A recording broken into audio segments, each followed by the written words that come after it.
We're hanging out with our guy Robert Spillane, and Robert, you and I were talking on the way up, where you're not a big memorabilia guy, not a big trophies. Look at all what I've done, but it is interesting to think, right? When all is said and done, 30 years from now, 40 years from now, whenever it is, that you're gonna have playing experience with two of the most iconic franchises in the NFL, the Steelers and the Raiders, and that's got to be something that maybe not today you think is pretty cool, but down the road you're gonna be like, man, that was a pretty cool part of the journey, huh?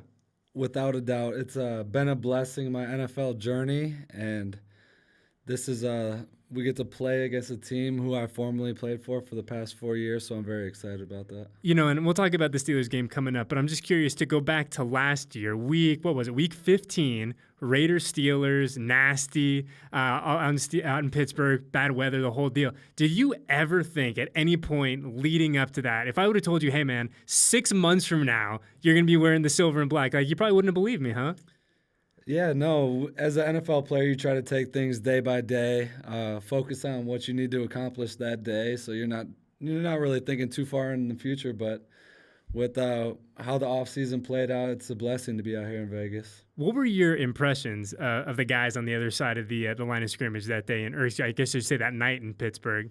Are you talking about like Josh Jacobs? Yeah, like Josh. Yeah, those Yeah, dudes. Josh is one of the top running backs in the league, so you have major respect for a guy like that. Devontae Adams outside, one of the best receivers to ever play the game. So I had respect for them then. I still have respect for them now as my teammates. You look at and you talk to guys, and I feel like you kind of get the whole range of emotions, guys playing against their former team. Some people say, hey, it's just another game. Other guys like, hey, there's, I don't want to say bad blood, but there's something that gets pumping a little bit going against a team that you know so well. Like, where do you kind of fall on that spectrum? Do you look at Sunday as like, hey, it's just the next game on the schedule? Or, hey, like I'm stoked to see a bunch of dudes that I played with and all that jazz? Yeah, this is Sunday night football, our home opener, my first ever game at Allegiant Stadium. Yeah. So I'm very excited for the game, to see my buddies, all that, to see Coach Tomlin.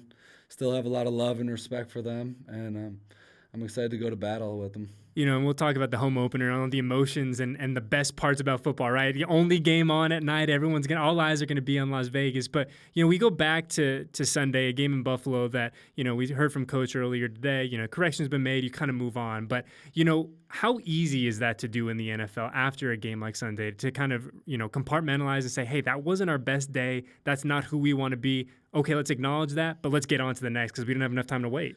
Regardless, win, lose, or draw, that's got to be the mindset. Learn what you can from the film that you put out there. Learn where teams want to attack you and move forward. There's no going backwards. We got to make sure things are right going forward. So we made a concerted effort to correct the corrections that we need to do and to stick to what we're doing well. Certainly in a game like Sunday, there's not a lot of moral victories or anything like that. But I for you individually, you look at the stat line, and you're the first Raider in a decade, which is a long time. First Raider in a decade to have 14 tackles and 1 sack combined in a game. So, I guess kind of if we zoom out a little bit, like what's been working for you on an individual basis these first couple weeks of the regular season? Yeah, my goal for every game is to go out there and be a good teammate. That's my first goal. I write it down every week. What is being a good teammate? Going out there and making plays, encouraging your brothers around you, being a leader and a voice that people can follow. So I feel like I hold myself to such a high standard that in those first 2 games I haven't met that standard, and I never will meet that standard no matter how well I play. So it's just about keep going forward, keep being the best teammate I could be to help my brothers out. I want to ask you about a guy that you've played a lot with these past couple of weeks, Divine Deablo. He's a dude that this fan base was really, really excited about coming into 2023, a guy that we've kind of seen those glimpses of what he can be. But what have your just impressions been of Divine and what he's kind of brought to this defense? Yeah, I love working with Divine. Talk about a guy who knows the game and is going 100% every single play. Having somebody like that next to you really makes your job a lot easier as a middle linebacker. Having that will linebacker who's out there 6'4", 240 pounds, flying around. I think we've only seen a glimpse of the things that he can do, and I wouldn't be surprised if he's a Pro Bowl linebacker this year. You know what's interesting too is you look at Divine and it feels like he's played so much football for the Raiders, but I think the fan base, forgets that he's still a young dude, very much kind of learning and growing and ascending in this league. Like, do you kind of remember what it was like for you to kind of be in a similar position when, hey, you've done some stuff in the league, but there's still so much kind of more runway on that ahead of you? Yeah, he's just getting started. Soon he will be a nationally recognized player. I believe that in the bottom of my heart. He's a guy who does things the right way, and I'm really proud of the development he's made in these past 6 months, and the sky is the limit for him. And obviously this the fan base looking forward to you and Divine and Max and the rest of the defense going out there and doing your thing on Sunday night. But speaking of Sunday night, man, the first time that you guys have played a for real game at Allegiant Stadium, you talked about it earlier. It's your first time getting the full Allegiant Stadium experience. It'll be on primetime Sunday Night Football, all eyes on the silver and black. Like, I imagine, like, when the schedule comes out and you see that first home game is primetime, you're like, all right, like this is gonna be something pretty fun. Without a doubt, our fans are excited for it. We're excited for it.